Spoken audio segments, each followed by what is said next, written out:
শিক্ষার্থীবৃন্দ আসসালামু আলাইকুম। ডিগ্রি প্রথম বর্ষ অর্থনীতি প্রথম পত্র ব্যষ্টিক অর্থনীতি বিষয়ের অনলাইন ক্লাসে তোমাদের স্বাগত। আমাদের আজকের অধ্যায় 5 উৎপাদন তত্ত্ব। গত ক্লাসে আমরা শিখেছিলাম উৎপাদন কাকে বলে, উৎপন্ন কাকে বলে, উৎপাদনের উপকরণগুলো কি কি এবং উৎপাদন অপেক্ষক কাকে বলে।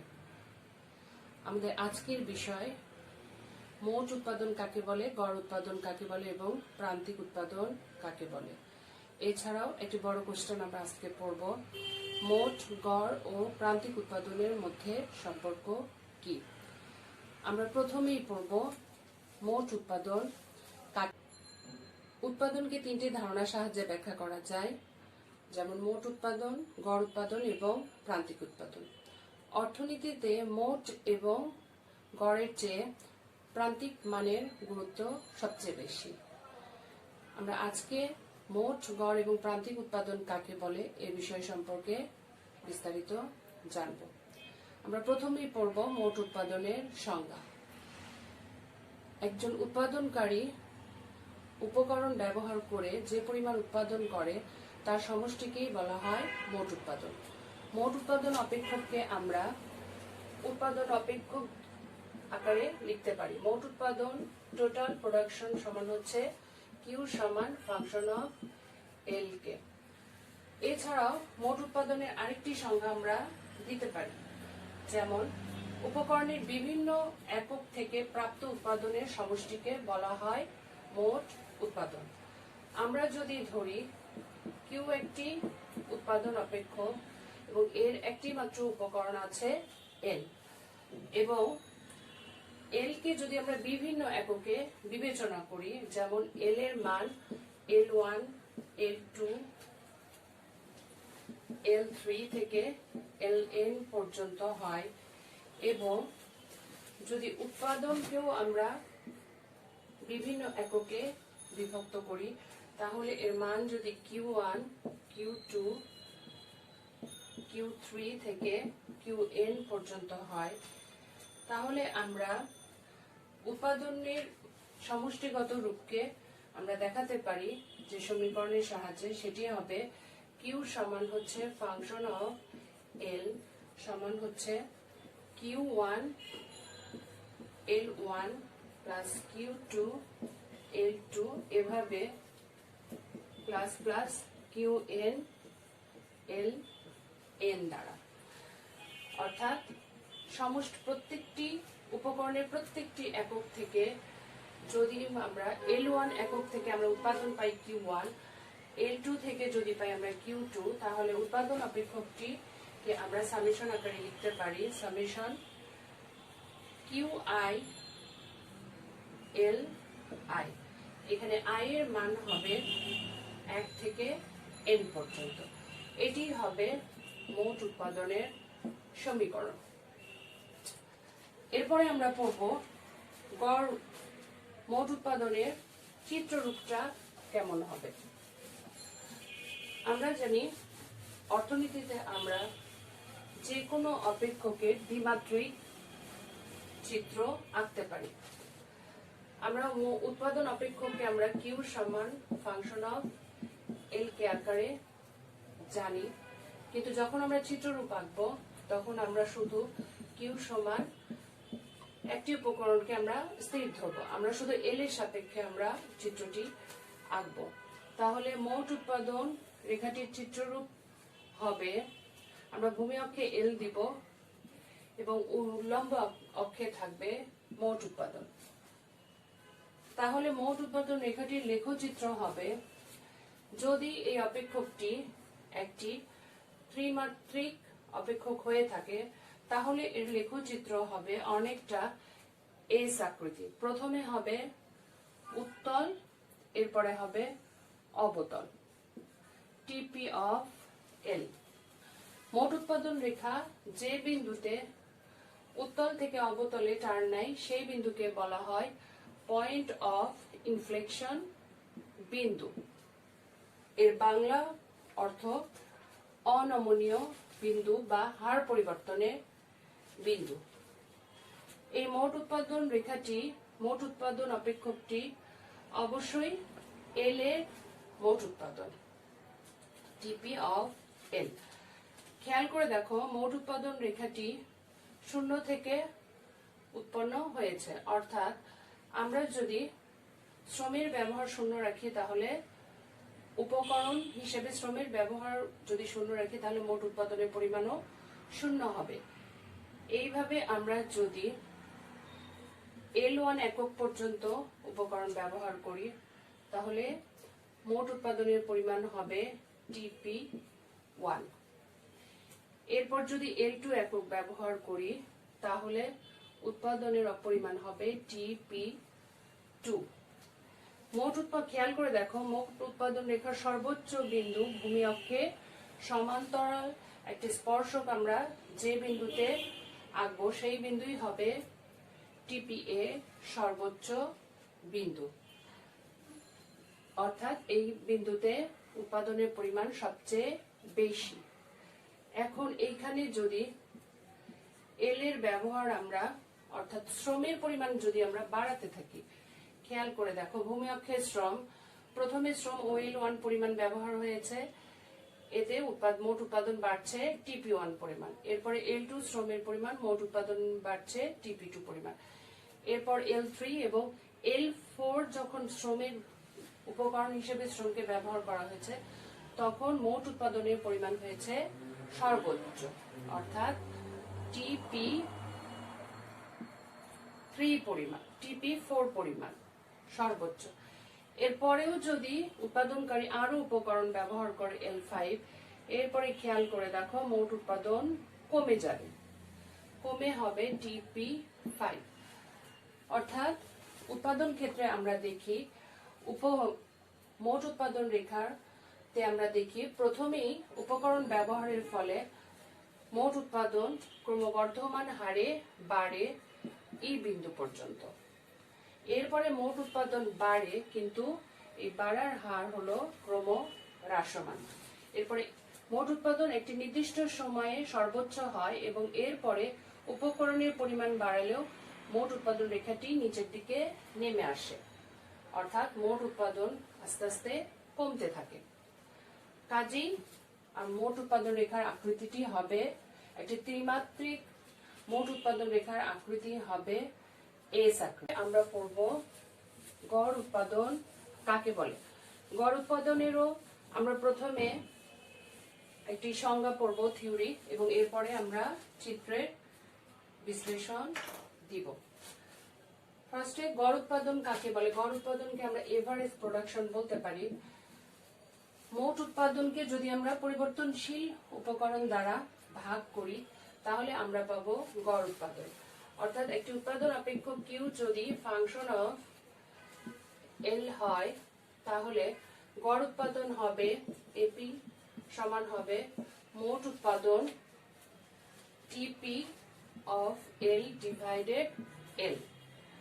অর্থাৎ মোট উৎপাদনকে যদি আমরা পরিবর্তনশীল উপকরণ এল দ্বারা ভাগ করি তাহলে আমরা পাবো গড় উৎপাদন। গড় উৎপাদনের সমীকরণটি হবে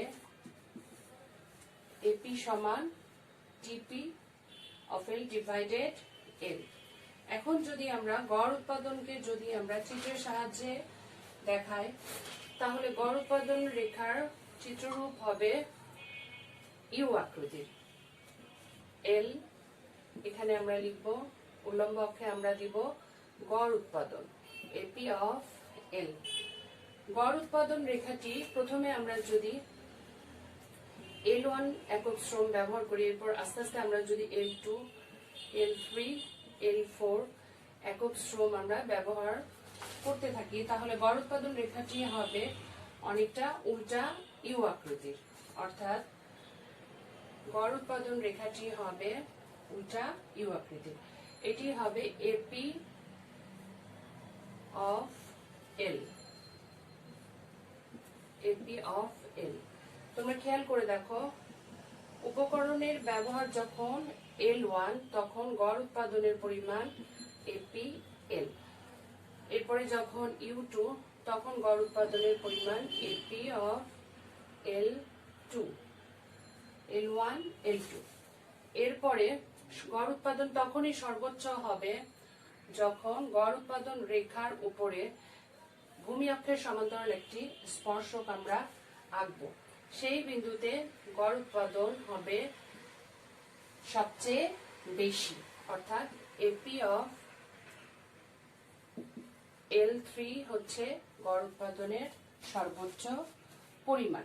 তাহলে আমরা দেখতে পাচ্ছি উৎপাদন ক্ষেত্রে গড় উৎপাদনের প্রথম দিকে গড় উৎপাদন আস্তে আস্তে বাড়তে থাকে এবং একটি নির্দিষ্ট সময়ে গড় উৎপাদন সর্বোচ্চ হয় এবং বি বিন্দুতে এটি সর্বোচ্চ হচ্ছে এবং এরপরে উপকরণের পরিমাণ যদি আমরা আরো বাড়াতে থাকি গড় উৎপাদন আস্তে আস্তে কমতে থাকে। কাজেই আমরা দেখতে পাচ্ছি গড় উৎপাদন রেখার আকৃতি হবে উল্টা। আমরা পড়ব প্রান্তিক উৎপাদন কাকে বলে। প্রান্তিক উৎপাদনের সংজ্ঞা অন্যান্য উপাদান স্থির ধরে নিয়ে একটি পরিবর্তনশীল উপাদানের পরিবর্তন সাপেক্ষে মোট উৎপাদনের যে পরিবর্তন হয় তাকে বলা হয় প্রান্তিক উৎপাদন। প্রান্তিক উৎপাদনের আরেকটি সংজ্ঞা আছে, উপাদানের অতিরিক্ত এক একক নিয়োগের ফলে যে অতিরিক্ত উৎপাদন হয় তাকে বলা হয় প্রান্তিক উৎপাদন। আমরা যদি মোট উৎপাদন রেখাকে আমরা যদি কিউ সমান ফাংশন অফ এল কে ধরি, অর্থাৎ এখানে দুটি উপকরণ ব্যবহার হয়েছে, তাহলে প্রান্তিক উৎপাদন আমরা দুটি উপকরণেরই পাবো, অর্থাৎ মার্জিনাল প্রোডাকশন অফ এল হবে changing Q by changing L.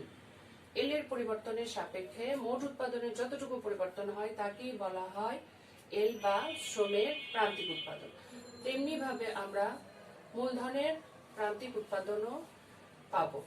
MP of কে সমান হবে চেঞ্জিং কিউ বাই চেঞ্জিং কে, অর্থাৎ এক একক মূলধনের পরিবর্তনের ফলে মোট উৎপাদনের যতটুকু পরিবর্তন হয় তাকেই বলা হবে মূলধনের প্রান্তিক উৎপাদন। এখন প্রান্তিক উৎপাদনের লেখচিত্রটি কেমন হবে?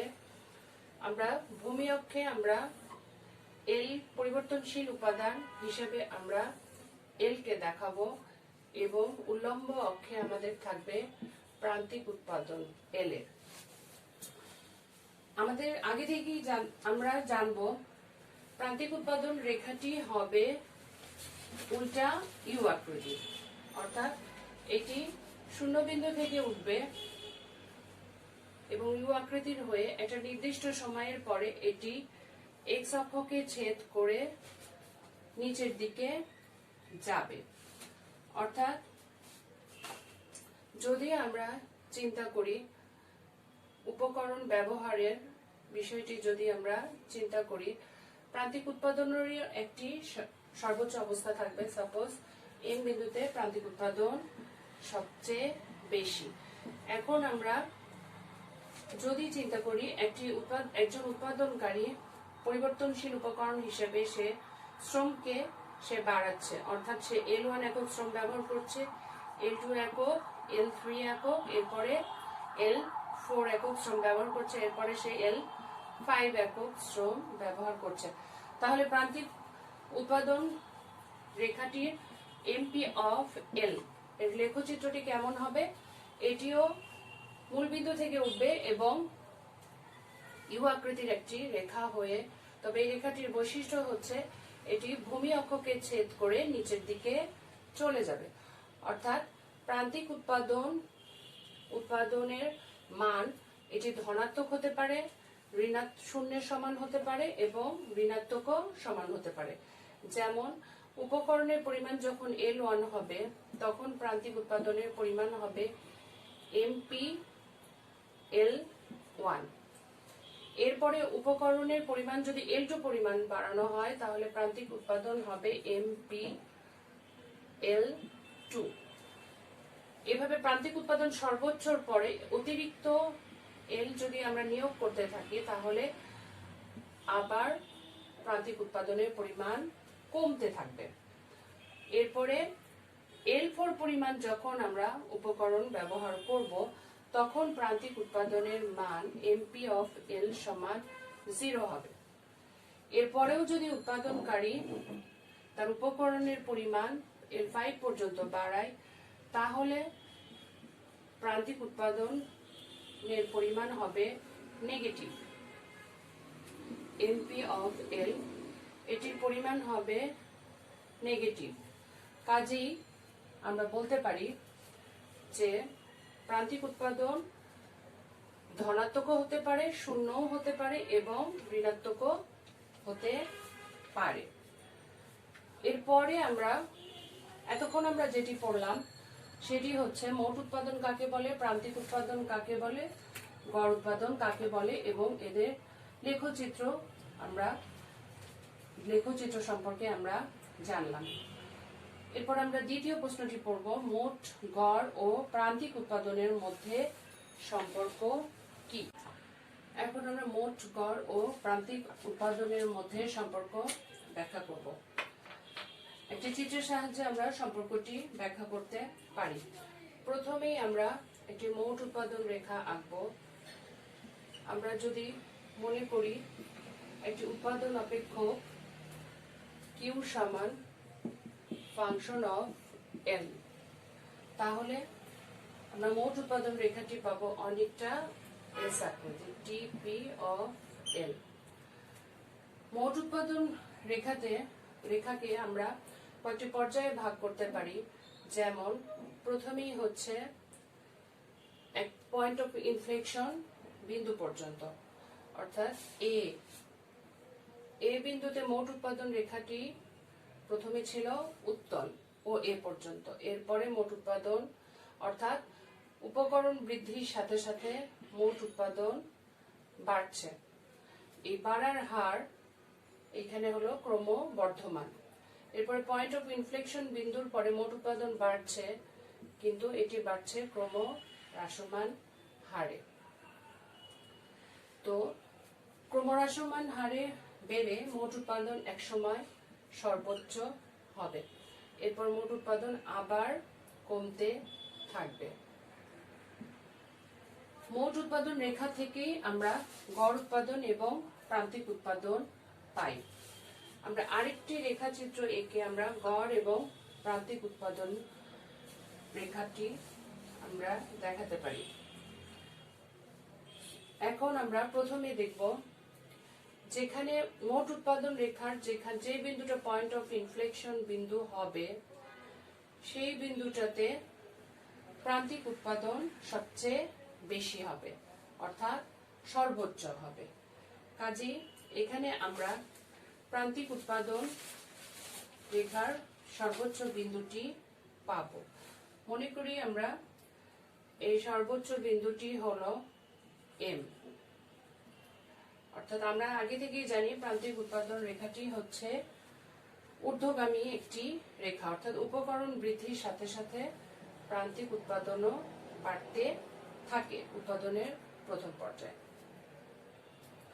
এরপরে মোট উৎপাদন রেখাতে যদি আমরা মূল বিন্দুগামী একটি স্পর্শক অঙ্কন করি, অর্থাৎ বি বিন্দু, যদি আমরা এবং মূল বিন্দুগামী একটি রেখা যে বিন্দুতে মোট উৎপাদন রেখার যে বিন্দুতে স্পর্শক হবে, সেই বিন্দুতেই মোট উৎপাদন রেখার ঢাল সবচেয়ে বেশি হবে এবং মোট উৎপাদন রেখার ঢাল যে বিন্দুতে সবচেয়ে বেশি হবে, সেই বিন্দুতে গড় উৎপাদন আবার সবচেয়ে বেশি হবে।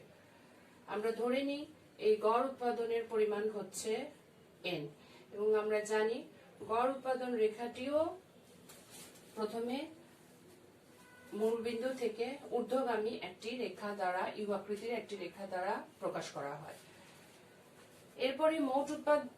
এরপরে আমরা আরো জানি মোট উৎপাদন যেখানে গড় উৎপাদন যেখানে সবচেয়ে বেশি হয়, সেখানে প্রান্তিক উৎপাদন সেখানে গড় উৎপাদনের সমান হবে, অর্থাৎ এই বিন্দুতে এটি গড় উৎপাদন রেখা, এভারেজ প্রোডাকশন অফ এল। এই গড় উৎপাদনের যেটি সর্বোচ্চ বিন্দু এন, সেই বিন্দুতে এটি প্রান্তিক উৎপাদনের সমান হবে। এরপরে মোট উৎপাদন রেখা যেখানে সবচেয়ে বেশি হবে যে বিন্দুতে উপকরণের যে বিন্দুতে L1 L2 এটা L3, যে বিন্দুতে সেই বিন্দুতে প্রান্তিক উৎপাদন হবে 0, অর্থাৎ সেই বিন্দুতে এটি ভূমি অক্ষকে স্পর্শ করবে। মোট উৎপাদন যেখানে সবচেয়ে বেশি হবে, প্রান্তিক উৎপাদন সেখানে সবচেয়ে কম হবে।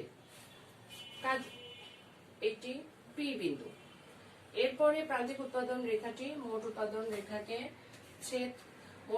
রেখার ভূমি অক্ষকে ছেদ করে নিচের দিকে যাবে, এমপি অফ এল। কাজেই আমরা দেখতে পাচ্ছি মোট উৎপাদনের সাথে গড় উৎপাদন এবং প্রান্তিক উৎপাদনের একটি ঘনিষ্ঠ সম্পর্ক আছে। অর্থাৎ আমরা মোট উৎপাদন থেকেই আমরা আসলে গড় উৎপাদন এবং প্রান্তিক উৎপাদন পেয়ে থাকি, রেখা আঁকতে পারি। অর্থাৎ মোট উৎপাদন রেখার সাথে গড় উৎপাদন এবং প্রান্তিক উৎপাদন খুবই নিকট সম্পর্কযুক্ত, কারণ একই মোট উৎপাদন রেখা থেকেই আসলে উভয়েরই উৎপত্তি হয়। প্রতি একক উপকরণ মোট উৎপাদনে কি ভূমিকা রাখে সেটি প্রকাশ পায় গড় উৎপাদন দ্বারা। তেমনি ভাবে উপকরণের পরিমাণের পরিবর্তন হলে মোট উৎপাদনের কি পরিবর্তন হবে তা প্রকাশ পায় প্রান্তিক উৎপাদন দ্বারা। এখন আমরা মোট উৎপাদন এবং গড় উৎপাদন ও প্রান্তিক উৎপাদনের চিত্রভিত্তিক ব্যাখ্যা দিব। চিত্রে আমরা ভূমি অক্ষে পরিবর্তনশীল উপাদান হিসেবে এল কে ধরেছি এবং উল্লম্ব অক্ষে প্রথম চিত্রে মোট উৎপাদন এবং দ্বিতীয় চিত্রে প্রান্তিক উৎপাদন ও গড় উৎপাদনকে দেখিয়েছি। এবারে আমরা আলোচনার সুবিধার্থে টিপি থেকে আমরা মোট উৎপাদন রেখার সাথে গড় উৎপাদন এবং প্রান্তিক উৎপাদনের সম্পর্ককে ব্যাখ্যা করার ক্ষেত্রে আমরা তিনটি ভাগে আমরা এই সম্পর্কটিকে ব্যাখ্যা করতে পারি। প্রথমে মোট উৎপাদন এবং প্রান্তিক উৎপাদনের মধ্যে সম্পর্ক ব্যাখ্যা করব আমরা। এরপরে মোট উৎপাদন এবং গড় উৎপাদনের সম্পর্ক আমরা ব্যাখ্যা করব এবং সবশেষে আমরা গড় উৎপাদন ও প্রান্তিক উৎপাদনের মধ্যে সম্পর্ক ব্যাখ্যা করব। প্রথমেই আমরা খেয়াল করি, উপকরণের পরিমাণ যদি আমরা বাড়াতে থাকি তাহলে মোট উৎপাদন রেখার যে পরিবর্তন হবে সেটি মোট উৎপাদন রেখা এ বিন্দু পর্যন্ত ক্রমবর্ধমান হারে বাড়বে এবং এ বিন্দুর পরে মোট উৎপাদন রেখা ক্রমহ্রাসমান হারে বাড়তে বাড়তে একটি নির্দিষ্ট সময়ে মোট উৎপাদন সর্বোচ্চ হবে এবং এরপরে মোট উৎপাদন আবার কমতে থাকবে, অর্থাৎ মোট উৎপাদন এখানে ঋণাত্মক হবে। কাজেই এ বিন্দু পর্যন্ত যেহেতু মোট উৎপাদন বৃদ্ধির হার ধনাত্মক এবং আমরা প্রান্তিক উৎপাদন বলতে আমরা বুঝি মোট উৎপাদন বৃদ্ধির হারকেই আমরা প্রান্তিক উৎপাদন বলি। কাজেই এ বিন্দু পর্যন্ত মোট উৎপাদন যেহেতু ধনাত্মক হারে বৃদ্ধি পাচ্ছে, কাজেই এ বিন্দুতে যে উপকরণ ব্যবহার হবে L1, এই L1 পর্যন্ত প্রান্তিক উৎপাদন অবশ্যই ধনাত্মক হবে এবং এ বিন্দুতেই প্রান্তিক উৎপাদন সবচেয়ে বেশি হবে। এরপরে মোট উৎপাদন যেহেতু ক্রমহ্রাসমান হারে বাড়ছে কিন্তু ক্রমহ্রাসমান হারে বাড়ছে, কাজেই প্রান্তিক উৎপাদন এরপরে কমতে থাকবে। এরপরে মোট উৎপাদন রেখাতে আমরা যদি মূল বিন্দু থেকে একটা স্পর্শক টানি এবং সেটি যে বিন্দুতে স্পর্শ করবে ওই বিন্দুতে গড় উৎপাদন হবে সবচেয়ে বেশি। কাজেই গড় এবং সেখানেই গড় উৎপাদন যেখানে সবচেয়ে বেশি হবে সেখানেই প্রান্তিক উৎপাদন রেখা গড় উৎপাদন রেখাকে ছেদ করে নিচের দিকে নেমে যাবে। এরপরে টি বিন্দুতে মোট উৎপাদন হবে সবচেয়ে বেশি এবং সেক্ষেত্রে মোট উৎপাদন যেখানে সবচেয়ে বেশি হবে সেক্ষেত্রে প্রান্তিক উৎপাদন 0 হবে, অর্থাৎ L3 পর্যন্ত উপকরণে প্রান্তিক উৎপাদনের পরিমাণ হবে 0। কাজেই এটি ভূমি অক্ষকে ছেদ করবে, অর্থাৎ পি বিন্দুতে মার্জিনাল অফ পিএল প্রান্তিক উৎপাদনের মান হবে 0। কাজেই আমরা বলতে পারি মোট উৎপাদন সর্বোচ্চ হলে এরপর ফার্ম যদি আরো উৎপাদনের পরিমাণ বাড়ায় তাহলে প্রান্তিক উৎপাদনের মান ভূমি অক্ষকে ছেদ করে নিচের দিকে যাবে এবং এটি ঋণাত্মক হবে। কাজে মোট উৎপাদন যেখানে সর্বোচ্চ হবে এরপরে উৎপাদনকারী আর উৎপাদনের পরিমাণ কখনোই বাড়াবে না। এইবারে আমরা 2 নম্বর বিষয়টি পড়ব, অর্থাৎ মোট উৎপাদন এবং গড় উৎপাদনের মধ্যে সম্পর্ক কি। আমরা জানি মোট উৎপাদন থেকেই আমরা গড় উৎপাদন পাবো, অর্থাৎ মোট উৎপাদনকে যদি আমরা পরিবর্তনশীল উপকরণ দিয়ে ভাগ করি তাহলে আমরা পাবো গড় উৎপাদন। এখন যে বিন্দুতে মোট উৎপাদন রেখার মূল বিন্দু থেকে একটি স্পর্শক টানলে যে বিন্দুতে এটি মোট উৎপাদন রেখাকে স্পর্শ করবে সেখানে মোট উৎপাদন রেখার ঢাল হবে সবচেয়ে বেশি এবং সেই বিন্দুতে প্রান্তিক গড় উৎপাদন হবে সবচেয়ে বেশি।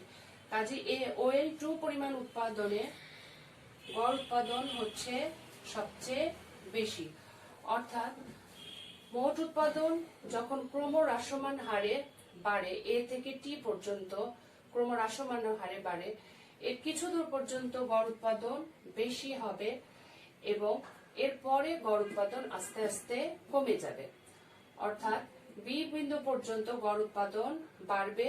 এই কারণে গড় উৎপাদন ON রেখাটি হবে ঊর্ধ্বগামী একটি রেখা এবং এরপরে B বিন্দুর পরে মোট উৎপাদন ক্রমহ্রাসমান হারে বাড়বে এবং গড় উৎপাদনও কমতে থাকবে। তবে গড় উৎপাদন রেখাটি কখনোই ভূমি অক্ষকে স্পর্শ করবে না। কাজেই আমরা বলতে পারি যে গড় উৎপাদন রেখাটি একটি ইউ আকৃতি রেখা এবং এটি n বিন্দুতে এটি প্রান্তিক উৎপাদনের সাথে সমান থাকবে। প্রান্তিক উৎপাদন এবং গড় উৎপাদন পরিমাণ সমান হবে। এরপরে আমরা 3 নম্বর সম্পর্কটি বিশ্লেষণ করব, অর্থাৎ গড় উৎপাদন এবং প্রান্তিক উৎপাদনের মধ্যে সম্পর্ক বিশ্লেষণ করব। আমরা দেখছি উৎপাদনের প্রাথমিক পর্যায়ে যখন উপকরণের পরিমাণ আমরা বাড়াতে থাকি তখন প্রান্তিক উৎপাদনও বাড়ছে এবং গড় উৎপাদনও বাড়ছে, যেটি আমরা একটি ঊর্ধ্বগামী রেখার সাহায্যে দেখাচ্ছি। গড় উৎপাদন, প্রান্তিক উৎপাদন এবং গড় উৎপাদন যে বিন্দুতে সমান হচ্ছে সেই বিন্দুর পূর্ব পর্যন্ত উৎপাদনের ক্ষেত্রে উপকরণের পরিমাণ যদি আমরা বাড়াই তাহলে প্রান্তিক উৎপাদন সবসময় গড় উৎপাদনের চেয়ে বেশি হবে, অর্থাৎ MP গ্রেটার দেন হবে AP। এটি একটি সম্পর্ক এবং এরপরে যদি আমরা গড় উৎপাদন N বিন্দুতে OL2 পরিমাণ উৎপাদনে MP সমান হবে AP।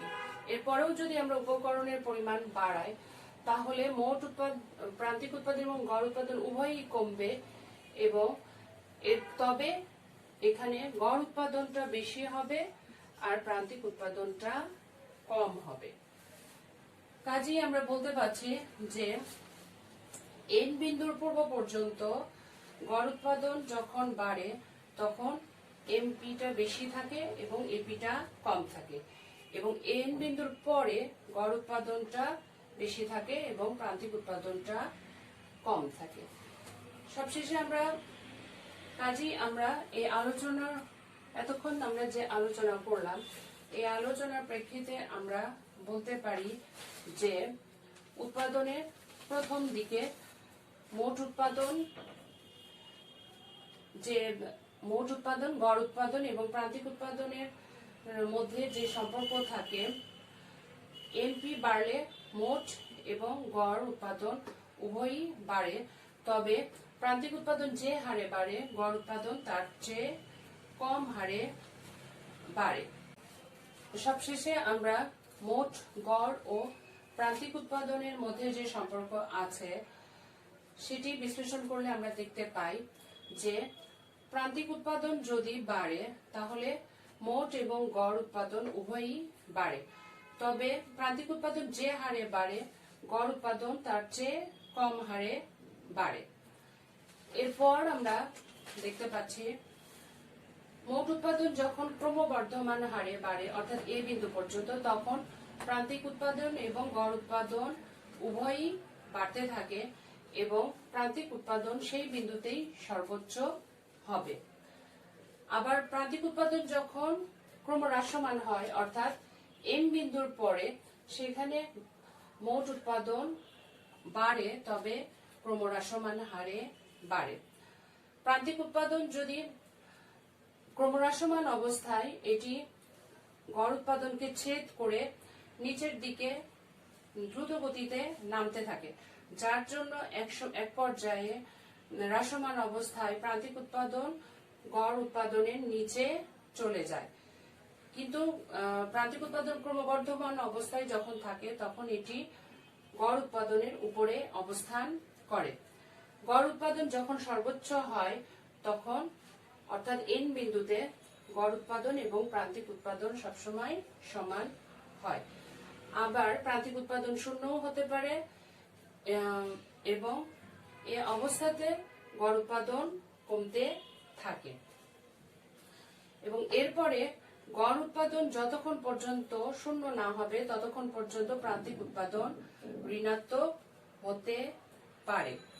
গড় উৎপাদন সর্বস্তরের পর এপি এবং এমপি উভয়ই কমতে থাকে, যদিও মোট উৎপাদন এখানে ক্রমহ্রাসমান পর্যন্ত বাড়তে থাকে। এতক্ষণ পর্যন্ত আমরা দেখলাম যে মোট উৎপাদন, গড় উৎপাদন এবং প্রান্তিক উৎপাদনের মধ্যে সম্পর্ক কি, এই রেখাচিত্রের বিশ্লেষণ আমরা দেখলাম। প্রিয় শিক্ষার্থীবৃন্দ, আশা করি আজকের আলোচনাটি তোমরা বুঝতে পেরেছ। এরপরে আমরা পরবর্তী ক্লাসে উৎপাদন বিধি সম্পর্কে শিখব। ততদিন পর্যন্ত তোমরা সকলে ভালো থেকো, সুস্থ থেকো এবং মনোযোগ দিয়ে পড়াশোনা করো, এই কামনায় এখানেই শেষ করছি। আল্লাহ হাফেজ।